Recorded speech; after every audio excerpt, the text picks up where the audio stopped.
This is arguably the greatest basketball player of all time, whose iconography and unparalleled commercial appeal continues to this day. This is one of the most famous photographs of all time, taken by one of the most renowned photographers in the history of the artistic medium. And this is a pack of marshmallows, some sticks, and a ball of string. What do all of these different things have in common? Hello, if it's your first time here, I'm Jack Wang, an Australian microbiology professor who's just finished my first full year on YouTube and growing steadily from 0 to roughly 1,200 subscribers in 2022. As a final 2022 wrap-up, I want to go through 7 lessons I've learned juggling YouTube alongside my full-time career as a professor, university teacher, and 7, crossover appeal. Over the past 12 months, I've uploaded 65 videos and 68 shorts, if you count that kind of thing, and that's just over a video a week for the entire year. Whatever you think of me or the quality of these videos, that's a lot of effort to put into something. Now, I'm a teacher in a sector where the vast majority of students don't come to class or ask questions, so 1,200 subscribers, some of whom may be my students, hello if that's you, who watch the videos and leave comments,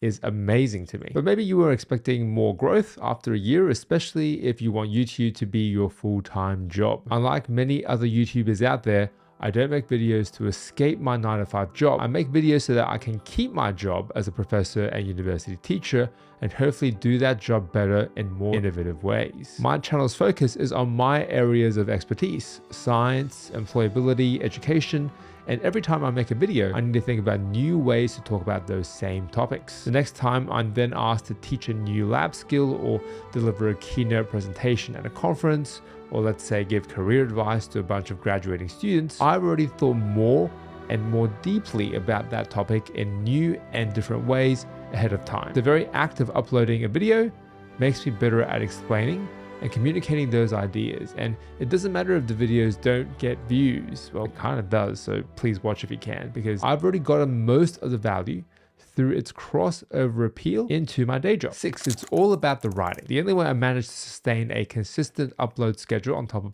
a full-time job and family responsibilities this year is because I improved my writing skills. Now, I work at a university as a professor, and you can't make it in our field if you're not at least okay at writing. What I'm talking about specifically is the habit of writing. Before this year, my writing workflow was to spend all day procrastinating, reading everything I can online, Google Scholar or PubMed, and then stay up until 2 or 3 a.m. when my subconscious takes over and I can dump everything in my brain onto a page. I wake up the next morning, piece it all together, and try that process again, but really end up doing nothing until 2 or 3 a.m. the next night, rinse and repeat. I just don't have time to do this for a YouTube video when it's not my job. I still have all of the normal writing I need to do for my day job, then add a video script on top of that for every single week. I've conditioned myself now to write much more casually, not only in front of my desk or a big screen, but on random pieces of paper, a notepad, on my phone. That's actually been the real game changer. And everything slowly adds up and accumulates. Writing, whether it's for a YouTube video or a research paper, is not a single Herculean task, but a bunch of small connected bursts of writing I can do much more casually. Again, making YouTube videos has made me better at a big part of my day job, writing, and it has real value no matter how many subscribers I have. 5, the Jordan rules. The most mythical figure in all of sports, Michael Jordan. 6-time NBA champion, arguably the greatest of all time, definitely the coolest sneakers of all time, incredible athleticism, skill, and grit to win, and one of the most quoted in inspirational speeches given at corporate events or graduation ceremonies. I've missed more than 9,000 shots, lost almost 300 games, missed 26 game-winning shots, and this is why I succeed. Odds are you've heard all of these quotes before, and I think in many ways this is great marketing that tries to simplify the truth. Whether MJ had a forgettable season marred by injury, say the 85-86 season when he broke his foot, or a season for the ages in 92-93, winning first 3-peat in his career, beating the Phoenix Suns in the finals. You can tell I've just finished a rewatch of The Last Dance. MJ had a commitment, a consistency in adding new tools to his game every single season, new weapons in an arsenal. Instead of just relying on athleticism early in his career, he added a mid-range game, 3-point shot with an iconic fadeaway jump shot, passing, leadership, teamwork. Sure, failure can be a strong motivator to improve, but it's when you have success that you're most vulnerable to complacency. What does all of this have to do with YouTube or productivity in general? That the process of learning new skills is most valuable when it's not immediately obvious why you need to do so. Outside of YouTube, my day job's going fine, maybe better than fine depending on who you ask, and I had no real pressure or incentive to start this YouTube channel or take it seriously for a full year. All I knew was that I needed to be constantly learning new things every day, every week, every year, new technologies, new communication strategies, new ways of staying competitive in academia. At that time, I had no formal training in making videos, but it seemed like the direction the whole global economy was moving in, so I decided to learn one video at a time. Over 1,000 subscribers in 12 months is a milestone worth acknowledging, and I'm very grateful for every single new subscriber this year. Thanks for watching along. But it's not a victory lap. There's still so much more to learn. Better sound design, animation, scripting, inspiration from other bigger channels, more compelling concepts for videos that impact more people. To do this, I've just launched a new weekly newsletter about science, technology, and education, crossover connections on Substack, which will force me into the habit of writing weekly, to find the loose strands and lost connections between concepts we didn't think were related. It doesn't matter what your area, the same lesson holds true.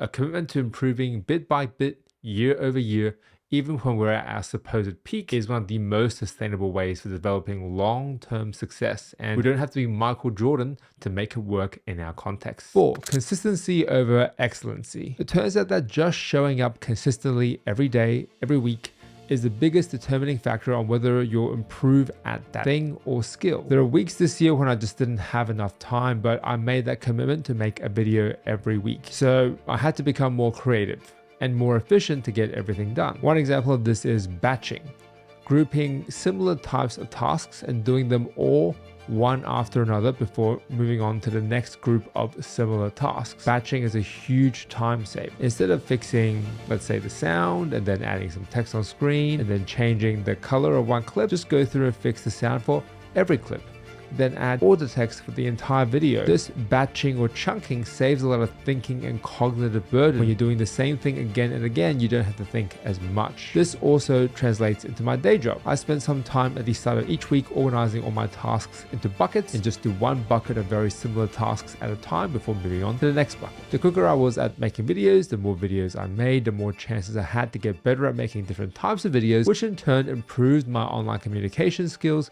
all of which ultimately makes me a better teacher. This positive virtuous cycle of making better videos that then lets me become better at my day job can only happen with the momentum that comes from consistency. 3. Bait and switch. Why is this photo so famous? Depending on how you look at it, there are at least 3 special things about it. 1. It was taken by Henri Cartier-Bresson, the French pioneer of an entire artistic genre known as street photography, documenting life and people all around. Street photography is all about chaos, about working the scene naturally without disturbing it, and to get a good photo under these conditions is rare and unlikely, as life happening naturally and candidly is not under your control as the photographer. 2. This photo, against all odds, is pretty much perfect in terms of the craft, the composition, the winding staircase, different textures, the shapes, geometry, not to mention the cherry on top, the perfectly placed cyclist riding his bicycle with a bit of motion blur in the exact right spot in frame. Everything is visually balanced, harmonious, and again, this is super rare. 3. The fact that this photo was taken candidly with no control over the timing of the bicycle or the cyclist. This is either incredibly lucky or incredibly skilled. I'm also a street and documentary photographer, and I'm certainly no Cartier-Bresson. Most of the time I come home empty-handed. What goes into creating a shot like the one Cartier-Bresson produced when you have no control over the environment? He used a technique in photography known as fishing. He did all the lead-up work, finding the location where he should stand, the right framing and composition, not to mention lighting, moving the camera a little to the left, a little to the right, tweaking one setting here and there until everything is perfectly dialed in for that scene. Because the truth about that photo is that it's not the only one. There were lots and lots of other versions of this exact same photo that weren't quite so perfect, but instead of running around town chasing a better location or a better spot, Cartier-Bresson stood still, slowed down, and took the same shot from the same location again and again until the bicycle and its rider appeared in frame just at the right time. Again, this all sounds a bit random, so What does this have to do with YouTube or hitting 1,000 subscribers? The lesson we can learn from Cartier-Bresson and street photography in general is the value of slowing down, taking stock of what's around us, and doubling down on what we know has value. Instead of frantically trying to increase the pace of video uploads, 2, 3, 4 videos a week to feed the algorithm, I slowed down and moved back to a 1-a-week schedule where I had more time to think and plan. That's where I came up with the idea of batching, planning and filming 2 or 3 videos at the same time so that I could release 1 a week for the next few weeks, or coming up with an idea for a really long video, then finding natural points of punctuation so that it can be broken up into 2 or 3 chapters released over 2 to 3 weeks. Sometimes the most productive thing we can do with our time is not to keep chasing the next shot around the corner, but to slow down and look at the whole picture or the whole frame. I've spent a few years obsessing over audio quality, the microphones, location, post-processing, mostly for these videos, but it seems silly now in retrospect. I've never considered doing more on the audio front up until now. Starting early next year, I'm launching the Crossover Connections podcast, where we discuss the intersections between science, technology, and education, and how everything's about to change. This of course ties in with the Substack newsletter of the same name. It's an excuse for me to talk to more people about the things I'm interested in, and right now we're recording some pilot episodes which we're filming for YouTube as well. I never would have had the bandwidth to think about new projects like this one if I was stuck in the mindset of 3, 4, 5 new videos a week to feed the beast, and slowing down has made YouTube that much more sustainable alongside my day job over the past 12 months. 2, it's not about the numbers. Again, I think 1,200 subscribers in a year is great, but you might think that's underwhelming. In the broader landscape of YouTube, none of my videos have really gone viral, but numbers are a really funny thing. Early this year, I made a video about pipetting, one of the simplest entry-level skills in my field, thinking it would be the most boring topic and boring video ever, but it's now the most watched video on my channel by far, and after speaking to over 1,000 teachers this year at various conferences, it's the video that they need the most for their teaching. In October, I made a video about the past 20-year history of higher education teaching, which sounds totally like a snooze fest, right? Who cares about the history of higher education? It did okay at first, same as most of my other videos. Then someone influential tweeted about it, and another person in my field tweeted about it. Then it led to an invitation to write an op-ed in the most broadly circulated newsletter in my field, then a podcast appearance, then invitations to give keynote addresses at national and international conferences. The videos that have had the most impact on my growth as a teacher and my career trajectory this year are not the ones that have the most views or the ones I thought would be most interesting. Don't let the numbers convince you one way or another that it's not worth making the next video, because remember, consistency over excellency. You never know which one will hit, and you have to be consistent to find that next magic. 1. The power of iteration. The marshmallow challenge involves 1 marshmallow, 20 sticks, a meter of string, some sticky tape, and 18 minutes to build a freestanding tower that supports the weight of 1 marshmallow at its apex. You can build whatever structure you like using the provided tools, but the team with the tallest tower wins. What's interesting about this is not the challenge itself, but how people with different training and backgrounds approach it. Urban legend would have it that kindergartners, so take this with a grain of salt, are more successful at this task than you might think. They dive right in with minimal planning, as kindergartners do, and build towers that fall down and crash only to start all over again. A team of business school students, on the other hand, supposedly spend the whole time debating and strategizing the best way of doing this, conducting SWOT analysis after SWOT analysis before trying to build a perfect tower in one single attempt. This does not harness or the power and efficiency of iterative design, where obvious errors can be spotted much more quickly through prototyping and user testing. Now, obviously, this isn't a sensible approach for all areas of your life. Most people can't afford to do everything by trial and error, especially in the public eye. But the thing that you're working on, that step you haven't taken, the one that scares you the most, odds are I won't have a chance of succeeding until you show someone else the first draft, beta, or prototype. I actually spent 3 years learning how to make videos before showing any of my videos to anyone, thinking I needed to have the perfect video to launch a YouTube channel. Look, the quality of that first public video is okay, but really nowhere in the realm realm of the video I'm making now because of the incremental improvements I made. Now, hopefully in 12 months time, this time next year, that leap in quality will happen again incrementally. Back to the drawing board, done is better than perfect, however you want to say it.